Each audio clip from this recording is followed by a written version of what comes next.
ЛДПР, руководителю фракции ЛДПР в Народном хоре Республики Бурятия. Напоминаю, регламент 3 минуты. Подготовиться Александрову Юрию Михайловичу.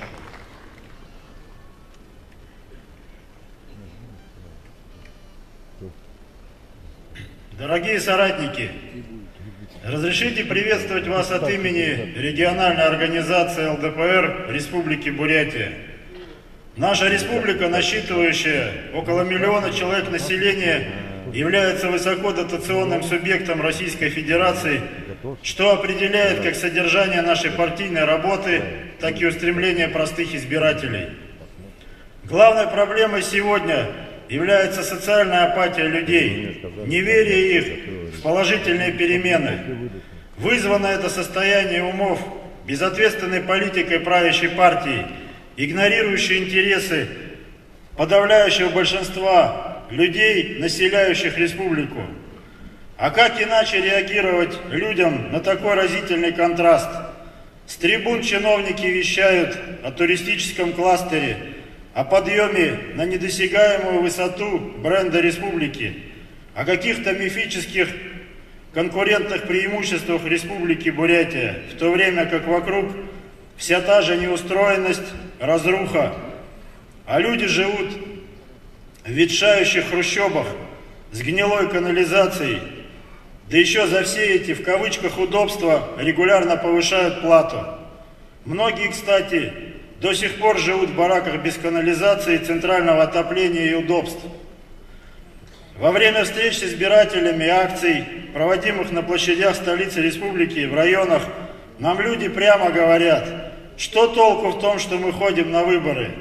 Голосуем, ведь ничего не меняется.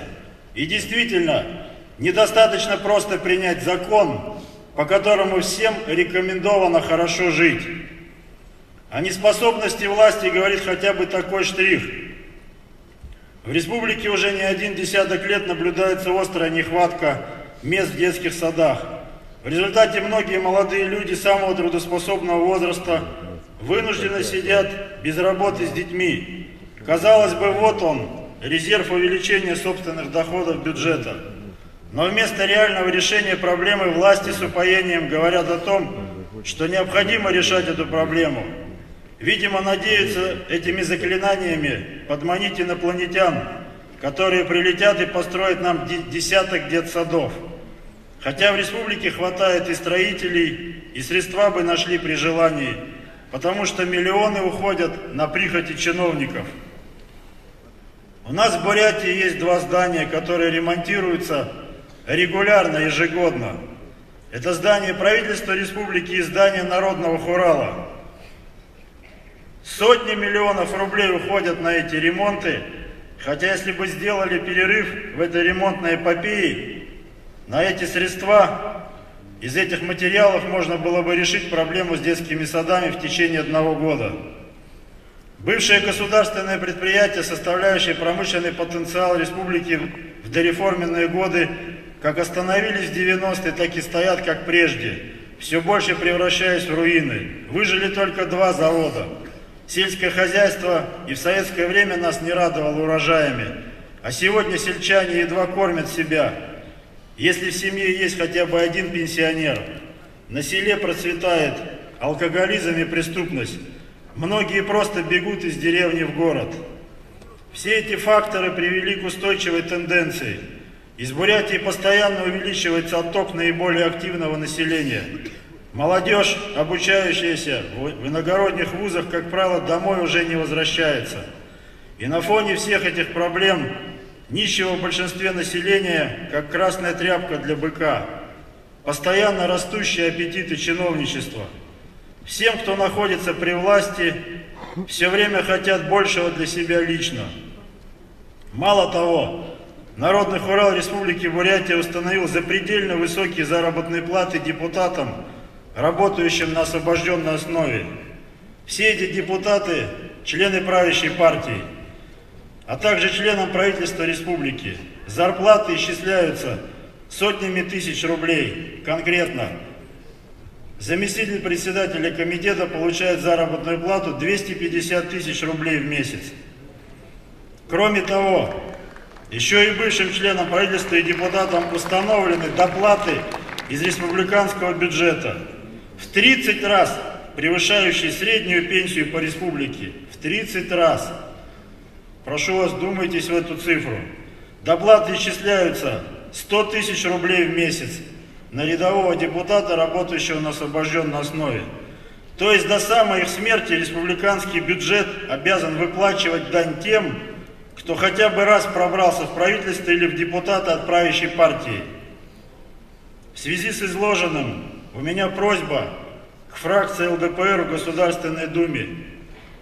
Прошу вас инициировать законопроект, который бы жестко ограничивал аппетиты региональных чиновников и законодательный в части повышения себе заработных плат и всевозможных доплат, чтобы федеральным законом запретить клановым группировкам черпать из государственной казны средств столько, сколько они захотят. Как я знаю, уважаемые коллеги, в других регионах страны ситуация примерно аналогичная, и эти проблемы всем знакомы. Я уверен, что принятие этого законопроекта наша партия сможет доказать нашим гражданам, что главенство социальной справедливости всегда находит живой отклик и горячую поддержку среди депутатов от ЛДПР в Государственной Думе Российской Федерации. Верхом цинизма и презрения к собственному народу были итоги сессии, которая проходила 7 марта 2013 года в Республике Бурятия.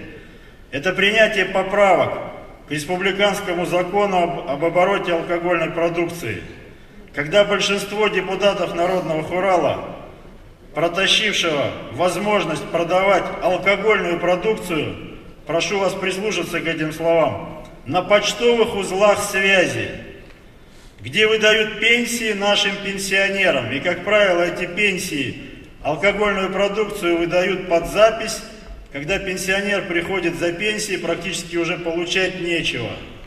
Прямая дорога к спаиванию населения. Большая просьба, Владимир Вольфович, прошу вас обратить внимание на это беззаконие и помогите оградить наших пенсионеров от навязываемой алкоголизации. Всех с праздником, дорогие соратники! Всего самого наилучшего! Спасибо. Спасибо, Игорь Александрович. Я никого не прерываю, но прошу помнить о регламенте, потому что уважайте своих коллег, все хотят выступить, а время ограничено. Слово предоставляется Александрову Юрию Михайловичу, координатору Курганского регионального отделения ЛДПР. Подготовиться